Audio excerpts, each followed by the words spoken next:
Donc la mobilisation a l'air très suivie depuis ce matin. Comment est-ce que vous pensez que c'est un mode de pression? Est-ce que c'est un bon geste pour le moment?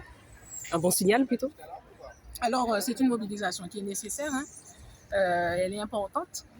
Depuis de nombreuses années, nous perdons des postes et nous ça détériore nos conditions de travail. Donc, il faut savoir que nos Guadeloupéens doivent avoir les mêmes chances que dans tous les recoins de l'Hexagone. Nous devons avoir les mêmes chances et ne pas être territoires oubliés. On nous parle aussi de facteurs démographiques. L'argumentaire, effectivement, c'est que nous avons une baisse d'effectifs, mais il faut quand même signaler qu'à travers ces baisses d'effectifs, nous avons un public qui est différent, des élèves qui sont à besoins particuliers de plus en plus nombreux, et puis augmenter les élèves dans les salles de classe, c'est également regarder aussi au niveau de la surface de la classe. Est-ce que ces classes ont la capacité maintenant, aujourd'hui, de recevoir autant d'élèves? Donc, il y a plusieurs éléments à prendre en compte. Effectivement, les locaux, les conditions de travail. Nous travaillons dans des conditions de travail qui sont exécrables, il faut le dire, les enseignants, difficiles. On doit gérer l'humain, gérer les enfants, gérer les élèves à besoins particuliers, en difficulté. Et là, aujourd'hui, il est important pour nous de nous mobiliser, pour faire entendre nos voix et pour exprimer cette souffrance. Voilà. Il y a eu déjà plusieurs mobilisations depuis plusieurs mois, notamment au lycée Faustin-Fléret ou à Port-Louis, par exemple. Est-ce que là, vous pensez que c'est mettre un peu plus de pression? Eh bien, on continue le travail, hein, on continue la pression, comme vous dites. On ne lâche pas parce que de toute façon, c'est le moyen qu'on a de porter nos revendications. Donc on est là, aujourd'hui plutôt nombreux, donc on est satisfait parce que le discours de l'éducation nationale, de l'État, du ministère, on ne peut pas l'entendre. D'accord, ici, c'est impossible. Comme le disaient, les classes sont surchargées. On supprime des postes de remplaçants aussi, notamment. Et puis ensuite, derrière, ce sont les enfants qui n'ont pas d'enseignants remplacés, les parents qui sont mécontents, le niveau qui baisse, etc. Donc, on n'en peut plus petit à petit. Au fur et à mesure, on va accentuer la pression pour montrer qu'on n'est pas d'accord et que, voilà, pour porter nos revendications au plus haut. Ce que vous demandez, c'est qu'il n'y ait aucune suppression de poste ou qu'il y en ait moins? Qu'il y ait même du recrutement qui se fasse. Non, Donc, non, mais j'avais dit c'est complètement à l'inverse de ce qu'on nous propose et les arguments qui sont les données démographiques, la baisse d'élèves. Encore une fois, nous sommes dans un archipel qui a ses spécificités et là-bas, on n'entend pas ces spécificités, justement. Et c'est ce qu'il faudrait pour améliorer, je pense, les conditions de travail des enseignants en Guadeloupe. Et pour aller dans le sens du camarade, c'est vrai que nous avons des évaluations, nous avons des résultats, souvent des évaluations. Nous sommes souvent dans le bas du classement. Et justement, maintenir des effectifs, enfin les recrutements comme ils le sont, ça nous permet aussi de mieux accompagner les élèves et de mieux les encadrer, surtout ceux dans la difficulté. Donc, il faut prendre conscience de tout cela. Et nous sommes dans un climat maintenant de violence. Donc, on se rend compte que moins quand même il y a...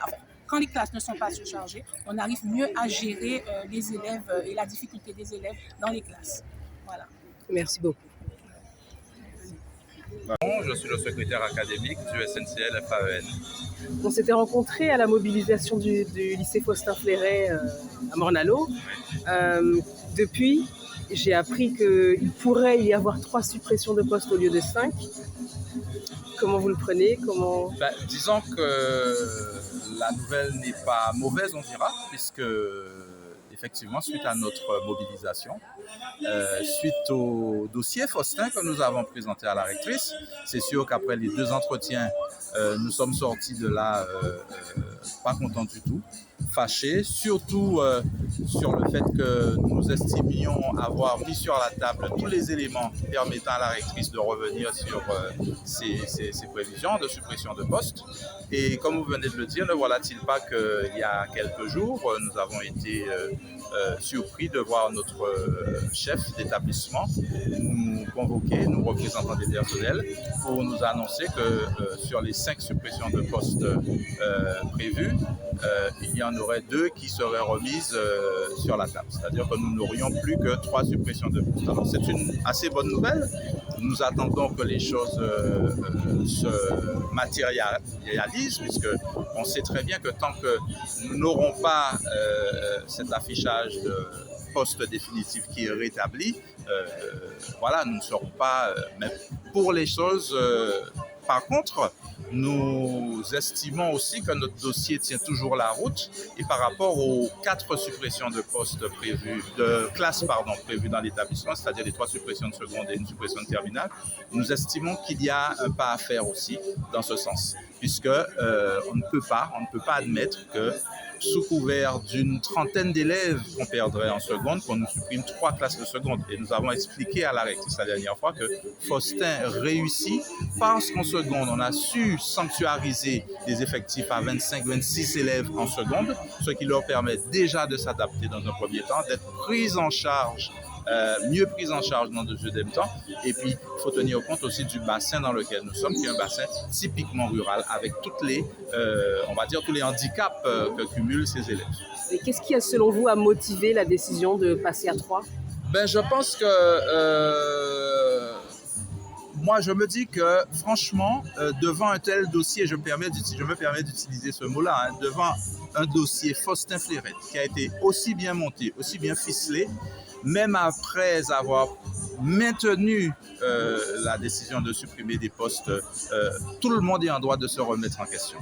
Tout le monde est en droit de se dire non, ce n'est pas normal que je ne prenne pas en compte la réalité pédagogique du terrain. C'est tout ce que nous demandons.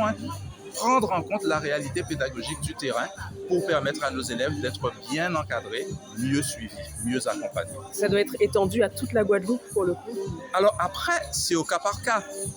Et je peux comprendre cette fébrilité qui a animé la rectrice et son staff à une période, puisqu'elle s'est dit je ne prendrai pas le risque de céder au premier établissement qui est rentré en grève, puisque Faustin a été à l'initiative de la mobilisation que nous vivons d'ailleurs aujourd'hui. Peut-être que si je cède, les autres vont monter au créneau.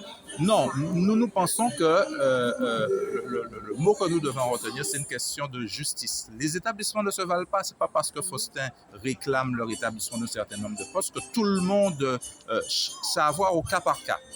L'essentiel, c'est que ce soit l'élève qui soit pris en compte, ce soit la réussite des élèves qui soit prise en compte. Et puis, on examine au cas par cas. Je veux dire, les équipes pédagogiques sont les mieux placées pour savoir ce qui est bon pour elles au sein de chaque établissement, au sein des établissements respectifs. Donc, nous considérons que, enfin, nous avons été entendus, certes partiellement. Nous espérons qu'un pas sera fait en termes de suppression de classes, parce que nous le maintenons. Si à Faustin Fleurette, on réussit, c'est parce que nos élèves sont bien pris en charge dès leur première année de lycée. Merci beaucoup.